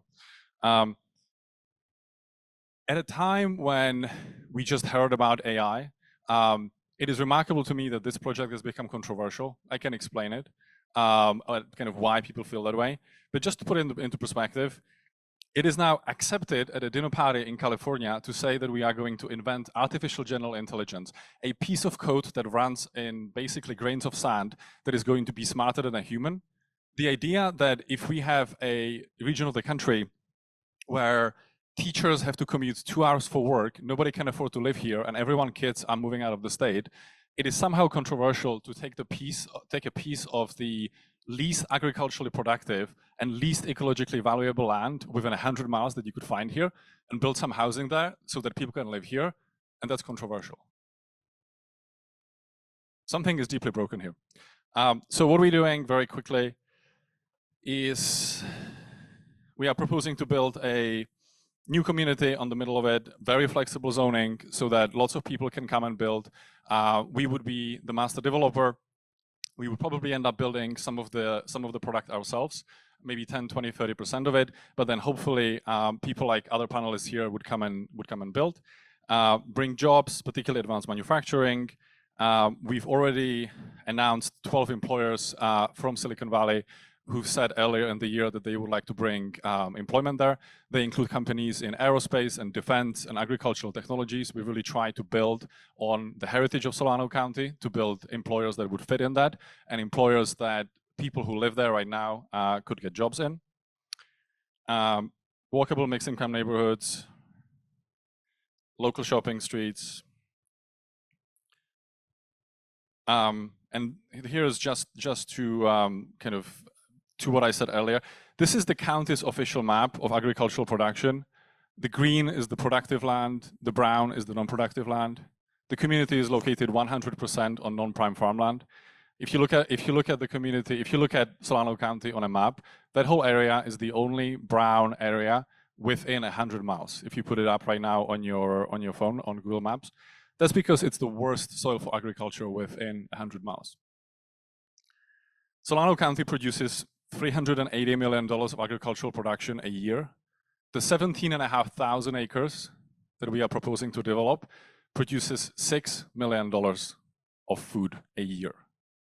A single vertical greenhouse produces $20 million worth of food. So even if you care about agriculture, this is not the way to go. This is also the county's official map of ecological resources. And what you will see there is what it basically says is rare species in the county. The areas that are white are the areas that the county itself said have 0 ecological values. It's basically overgrazed farmland where nothing grows. As a local broker told me, it's where the jackrabbits go to die. And so we've really cited this really carefully to minimize impacts on agriculture, minimize impacts on ecological values. And some people have started to call this the 7% solution, and I'll finish here. Quick survey. If you look at all of the land in California, and you look at how much of it has been built into neighborhoods and schools and roads, by the way, roads, highways, train lines, factories, whatever it is, who thinks that the proportion of all lands in California that has been developed is more than 30%? Hands up. 20 to 30%? 10 to 20%? 8 to 10%? Less than 8%? It's 6%. California has 100 million acres. Only 6 million acres is developed. This, the 17,500 acres, it's 0.017% of California's land. And we could create 160,000 homes there. It's double what we produce right now in the whole state. Thank you very much.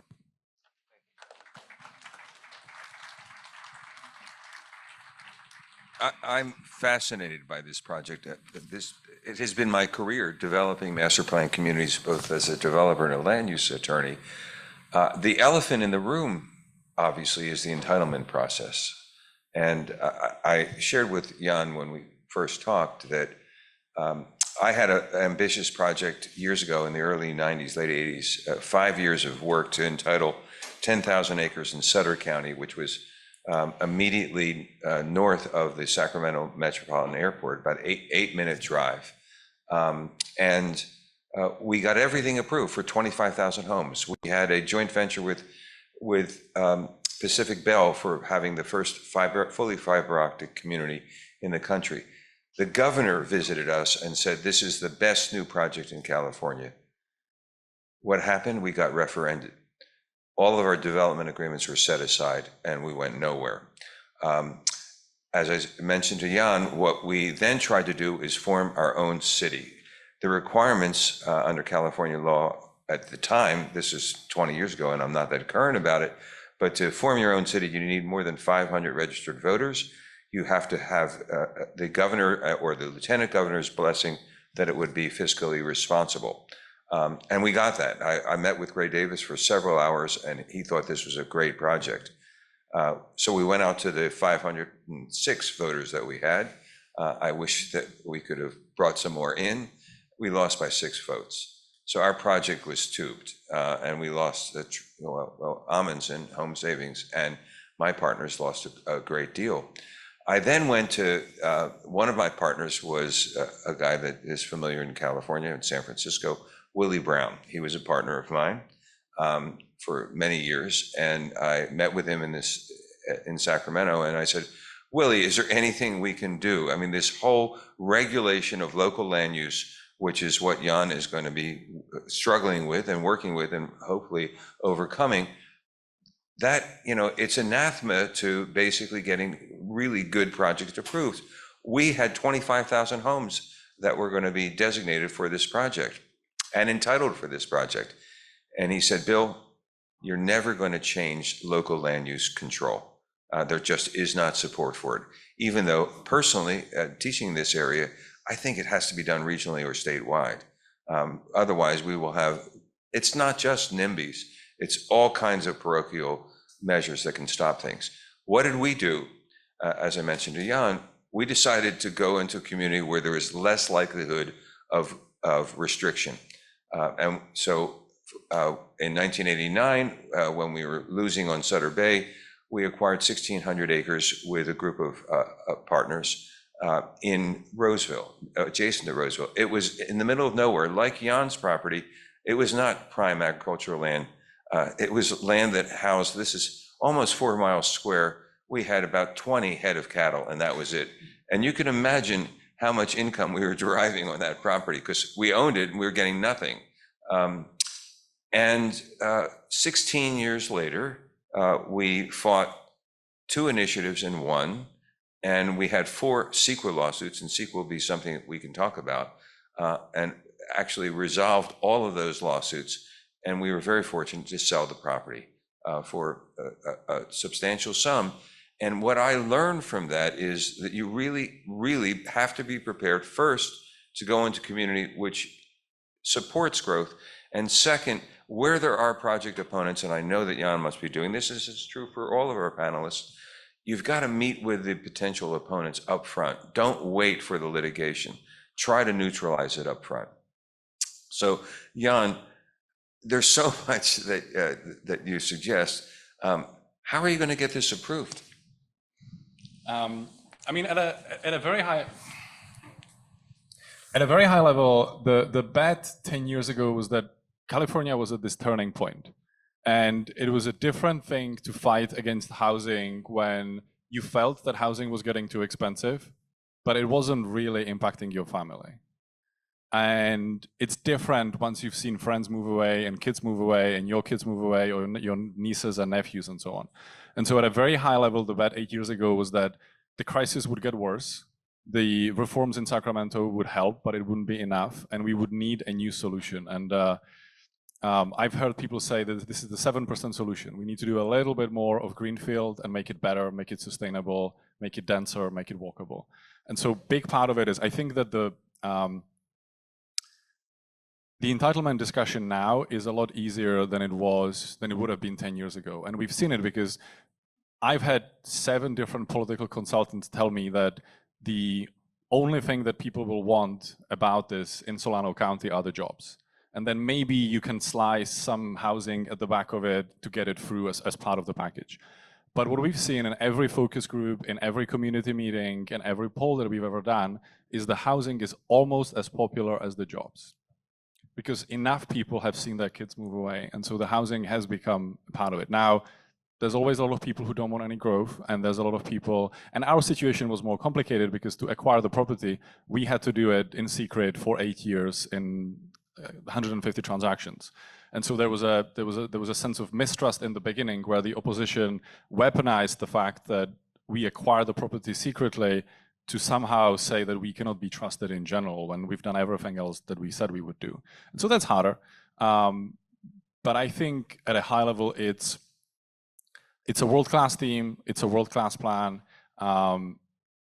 It is a really extraordinary set of community benefits and a lot of guarantees to the community about what this is going to look like, how many jobs we're going to bring, employment of local people, and then citing it carefully where we're not going to convince everyone who is fanatical about open space or about agriculture, but people who are reasonable about it, we can sit down with them and show them the maps and say, you care about agriculture, you can build homes at a medium density on the worst soil, or you can build homes at a low density on the best prime farmland in California, which, by the way, is where growth is going right now. If you look at where growth is going in Tracy or in Stockton, or even in Solano County, in places like Vacaville and Dixon, it is going on the best farmland in California. And so if you are a rational environmentalist or a rational person who cares about agriculture, we have pretty good arguments. Persuasive, but I'm very curious, Maggie and Chris, you guys are typically involved in infill development. And I remember when teaching this class, I asked students, would they be involved if they were developers in infill or greenfield? Obviously, what Jan is doing and what I've done is greenfield development. I would say 90% of the people in my class said they would only be involved in infill. And how much housing can be developed there? So I'm curious what you guys think about not just Jan's vision, but are your firms looking at potential greenfield or still staying with infill? Sure. I think this was referenced earlier. And when you look at San Francisco, for example, you have 73,000 units that are entitled in a pipeline.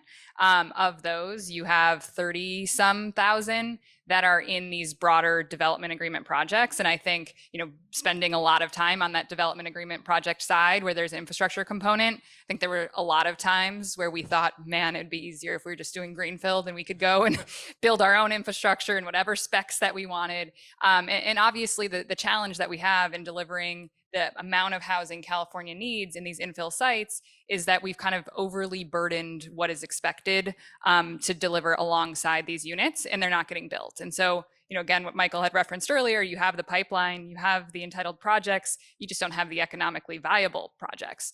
And so I think there's something that you need to kind of look at when you say, if we need 300,000 units a year, some of them will be coming from greenfield, and I think that makes a lot of sense. And obviously, Jan's project can do a pretty significant number, and hopefully, it's faster than 540 units over 15 years.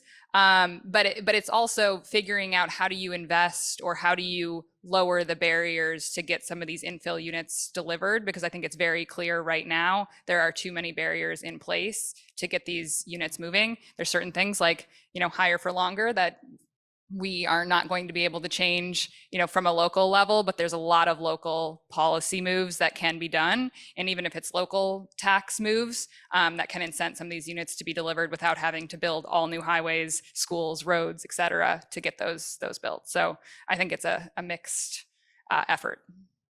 Chris, what about you in Somerville? I mean, you're the CEO. Are you looking at all at Greenfield? We are not right now. Everything we have done is in the core Bay Area. Part of the company's strategy is to stay within a 30 to 45 minute drive time of work. But over the past 10, 20 years, that drive time has now gotten you 10 miles. For anybody who drives down 580 right now to Mountain House and Tracy and then Stockton, it is a parking lot. I mean, we have seen since COVID, Mountain House, I think, was in the Wall Street Journal in 2009 or 2010 saying that it had the worst resale community out there where sales prices went down 92%. Average price in 2010 was like $300,000. Today they're selling homes over $1 million in Mountain House, in Lathrop and River Island. So we are seeing people who want to own homes, they want to have a backyard, they want to have a dog, they want to have an extra bedroom for family to stay. But what we do is Bay Area infill, and we're going to do 300 homes this year, and it is hard to build 300 homes in Bay Area infill. And I'm still thinking about Ken's comment about the tenure at 5.5. Like all these other projects that we're thinking about that all these cities are pushing at 50 units, 80 units an acre. How is that going to get built at a 5.5 tenure? I mean, I don't want to do a condo project, but we're looking at these type of numbers. One other stat, I mean, we've talked all these numbers at these different panels. The last panel talked about how California is the 5th largest economy in the nation. John Burns put out a research. John Burns is a national real estate consulting firm. He put out a research note over the summer that said California is projected to have 39,000 new home sales this year. So that's about half of the 80,000 units that we're going to do this year. So 39,000 new home sales. Houston, Texas is projected to have 38,000 new home sales. So the entire state of California is delivering only 1,000 more homes than Houston. So that just gives kind of a perspective of how large the housing shortage is here.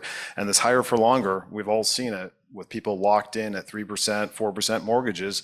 There's no homes on the market. Who would pick up and leave their home today at a 3% mortgage? Nobody. You can't do the math to justify to sell. So we're gonna, if we are indeed in this higher for longer for 2-3 years, we're gonna have less and less supply in the market, and that's not gonna help anybody trying to buy a home.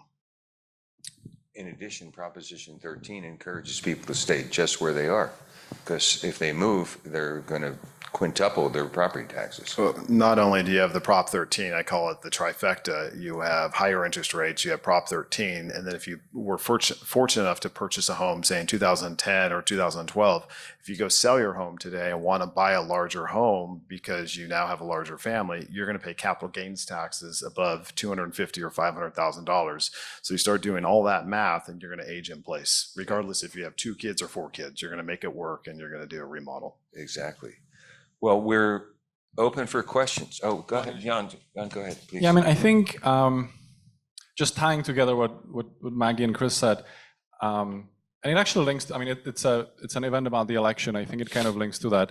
The election was an election about cost of living. You can look at these convincing charts that many of you have seen, and if you rank all the counties in the country by where they are between the deciles on cost of living, the biggest gains that the Republicans made were in the first and the second decile of cost of living counties in the whole nation.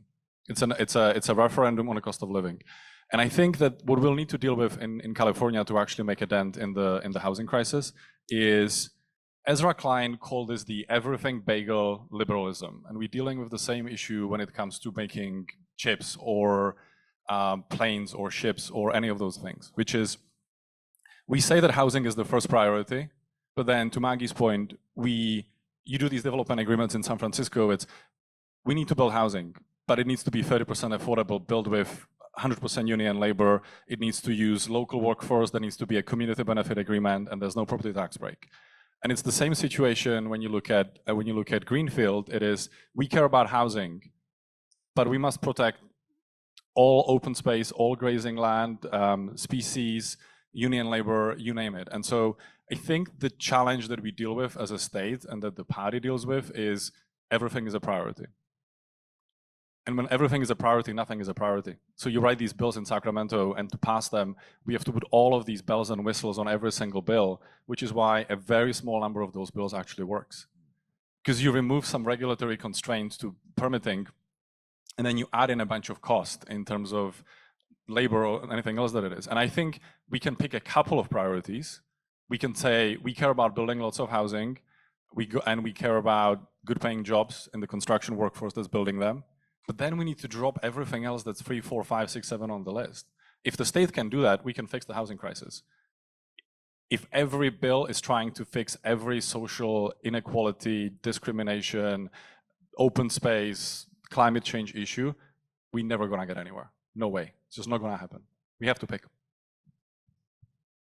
Go right ahead, please.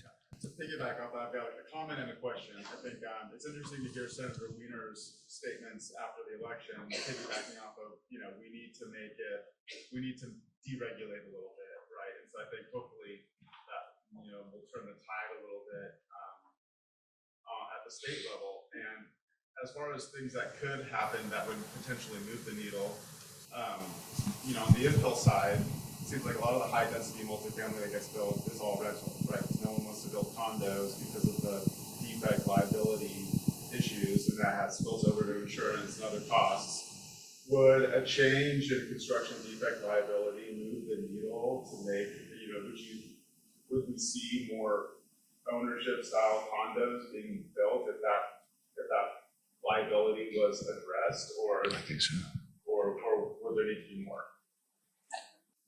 I can speak briefly to that. Yes, that would be helpful. I think the cost of these insurance policies that we have been able to obtain in the past to protect against that, continue to increase because the condo associations get smarter and they get more comprehensive in terms of how the lawsuits come together. So I think that's a piece of it. I think it's also layered on when you think about infill sites with the affordability requirements on the condo side. And so you have either fees in lieu, you have on-site, affordability, and each one of those units that you're building on site, it has to be subsidized by the market rate units that you're building. And again, you get to this point where at what point is there a tipping point? And it just doesn't make sense because the buyer isn't there. And we certainly, I think, have reached that tipping point on a larger scale. Yeah, same here. And I've done 3 condo projects in my past 20 years, and I've lost money on all 3 of them. So I want to stay away. I mean, higher interest rates, they're always over budget. They take longer. And the hardest part about it is trying to execute the sale. I mean, yes, it's hard to do. And when you have to phase it with DRE, you need 50% sale out before you can close your first unit. You can only take a 3% deposit, but yet if a buyer cancels, they can probably get the 3% money back. So it just doesn't, for us, it doesn't make financial sense when there's other infill opportunities around the Bay Area. Go right ahead. 2 questions, Chris. One of them is what lower costs do you put on scraping the units, commercial building office buildings you have? So what door cost is that? And the next one would be the infrastructure. What is the land improvement cost so that you get to a cost for and parks? Yeah, I mean, the San Ramon project, for example, was mostly townhomes and some small lot single families. So are you asking for the acquisition cost kind of per door, what we can pay for the land? By the time you scrape that office building, Yeah. and what is the door, whatever the word, what's the door value?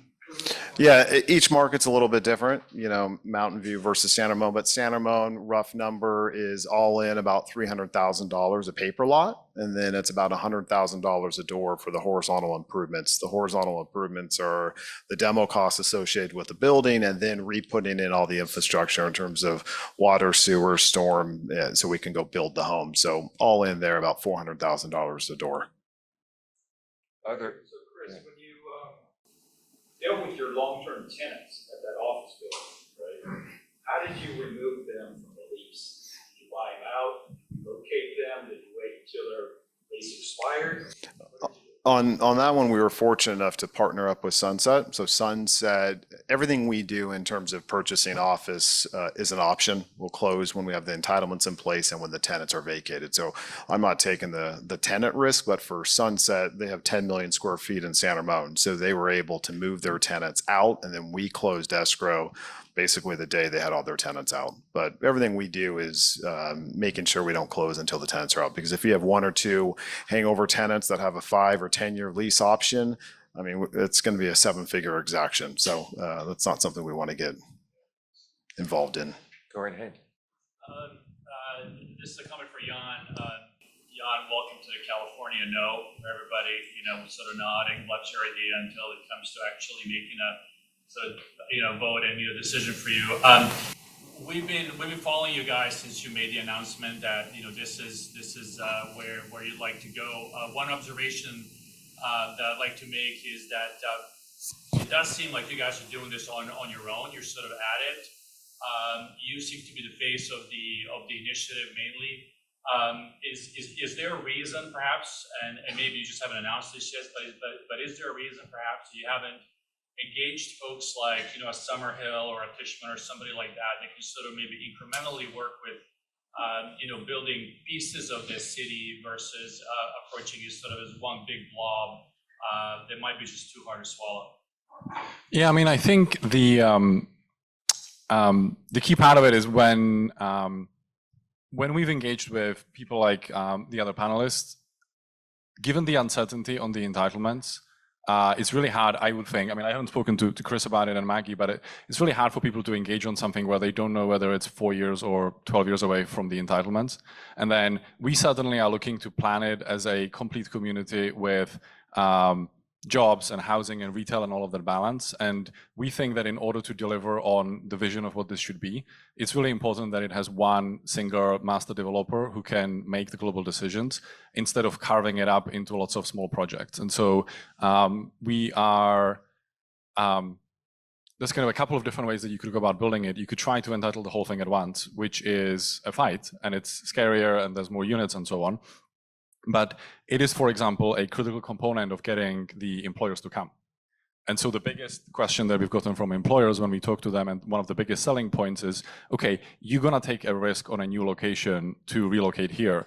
But if it works, and if your facility here works and you can get the talent, you know that you can grow here for 40 years because there's 40 years of approvals. If we go and we improve 2,000 houses at the edge of one of the cities, nobody's going to come. You'll never get the employers there, and you basically only can build the housing. And you can't really, the other part of it is we really care about building a place that is walkable.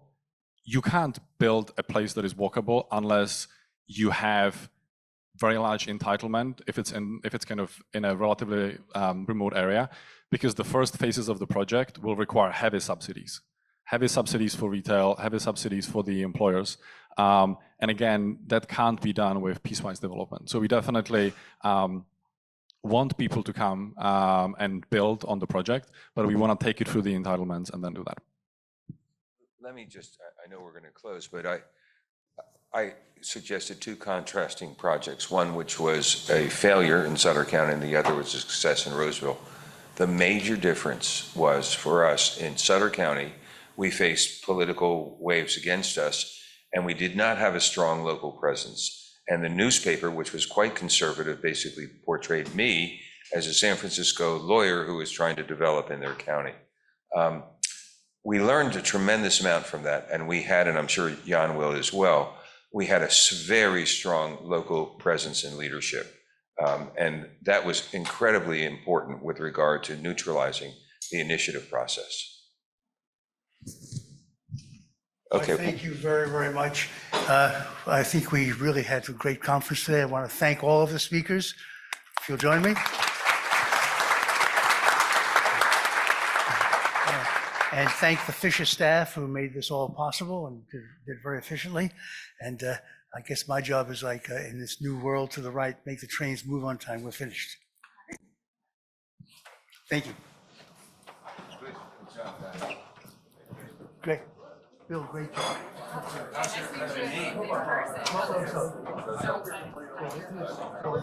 On the